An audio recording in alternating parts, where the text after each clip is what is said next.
Hello everyone, my name is Andrew and I'm very happy to be here today as one of London National Park City's 25 Voices. I run Tales of Discovery, a multimedia project aimed at increasing people's understanding and appreciation of nature through animation, illustration and video. It's been said that people will only protect what they love and they will only love what they know, so if we want people to protect nature, we have to help them to understand it. That's not to say that a love of nature has to be purely selfless, and to those people that aren't particularly fond of it, I would say that I do think that you're missing out on something rather special. You see, one thing I don't like is being bored, and oftentimes life can feel extremely boring, so it's always useful to have something to entertain yourself, and I think nature can do an absolutely brilliant job at just that. If we were to design the perfect form of entertainment, it would make sense for it to be something that's reasonably accessible. That way, wherever you are, you'll be able to keep yourself entertained. Alongside this, you'd want something with some longevity, and because of that, you wouldn't get bored of the thing that's meant to be keeping you entertained.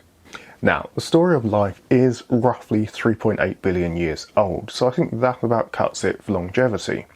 And nature is all around us, so that cuts it for accessibility. I hear you say, I live in a big city like London. Where on earth am I going to find nature? Well, you just need to know where to look, and that, I think, is where stories come in. Not only can they entertain us as we hear them, they stick with us long after, inspiring us to search for new stories in places that we would have never thought before. A pigeon becomes more than just a pest when you learn of its 10,000-year history of domestication or its relationship with the dodo. And just knowing that may make you wonder what other interesting stories there are to learn about species and places that are often overlooked.